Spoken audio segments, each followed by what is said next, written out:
The two clowns met in the late 1980s while performing with the Big Apple Circus.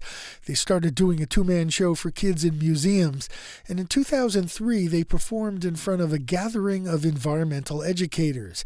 That began a career of performing in schools full-time. In the last 17 years, they've done their environmental comedy shtick thousands of times all over New Jersey. Until the pandemic arrived, they performed more than 300 shows a year. One of the clowns, Kim Winslow, actually majored in early childhood education when he went to college. I became an educator who performs, or a performer who educates. Winslow's partner is Stephen Ringgold. The short way to explain this show is it's Abbott and Costello meet Earth science. It's classic old vaudeville setup. There's a lot of talk about new vaudeville in the past 20 years. That's not us. We're old vaudeville.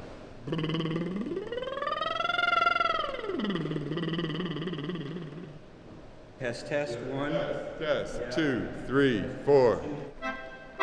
Let's go through what you can do. Let's go. Ringgold and Winslow were part of a theater company known as the Grand Falloons. In late October, I watched them warming up for a show about litter and recycling at School 13 in Clifton.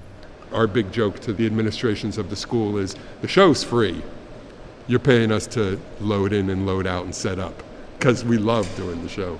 The clowns consulted the state earth science curriculum to create their shows. They have 5 different shows, including one about the carbon cycle and another focused on storm drains. And now, please welcome a lecture by Professor Winkelberger. Good morning and welcome to our science club meeting. I am Professor Bartholomew T. Winkelberger. Over the next 40 minutes, the third graders learn that the average person generates 1,300 pounds of garbage annually. They're told about rainforest destruction, the evaporation cycle of the planet's H2O, that it takes oil to make plastic, and that we Earthlings have a limited supply of natural resources. If we don't learn to conserve them, if we can't figure out how to use less of them, someday we will begin to run out. Run out? That's right. The clowns have a decidedly low-tech tool, a colorful faux computer called the Common Sensinator that recites environmental rules. Rule number 2. Nothing can ever be gotten rid of. It can only be put somewhere else. The clowns drive home the need for recycling. Professor Winkelberger, ever the straight man, asks about things that can be recycled. And the other clown, a goofball named Mr. Meatloaf, inquires about materials that are clearly not recyclable. Can we recycle metal cans? Can we recycle hot dogs? Can we recycle paper? Can we recycle Justin Bieber? The clowns use song and magic to preach the gospel of recycling and energy conservation. Let's take this glass bottle, for example. Okay. Now, in the best of all possible worlds, we could take this glass bottle and simply make it vanish. But that's a magic trick. In the real world, it doesn't work that way. How did you do it? Can you do another magic trick? Maybe you can make that lady disappear. Have your lunch, don't take a bunch of napkins galore.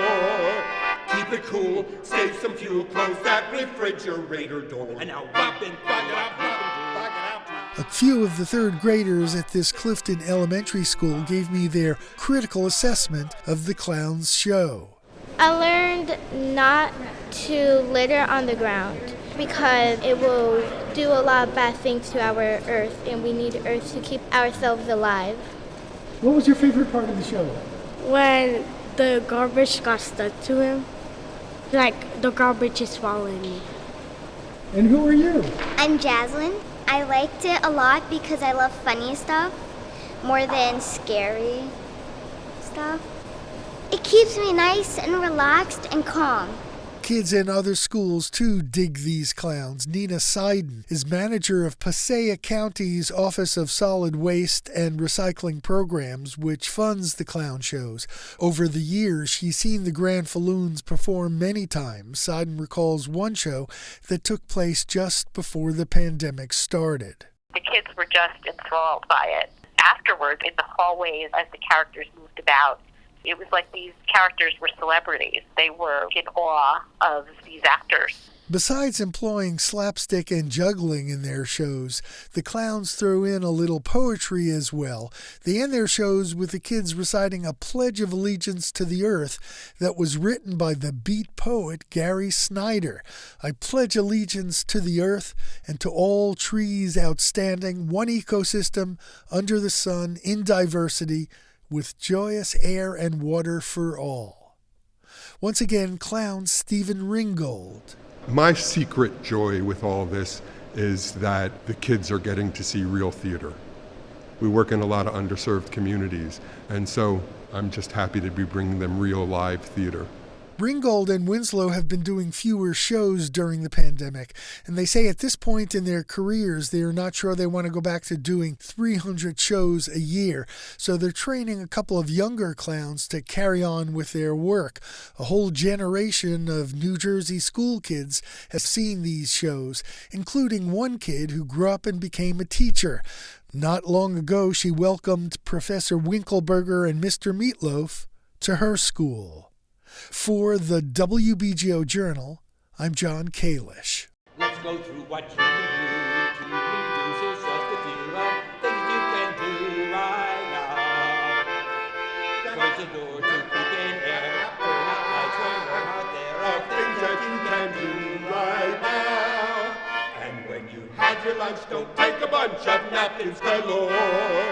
Keep it cool, save some fuel, close that refrigerator door. And now Robin, back it up, to reduce. That's just a few of things that you can do.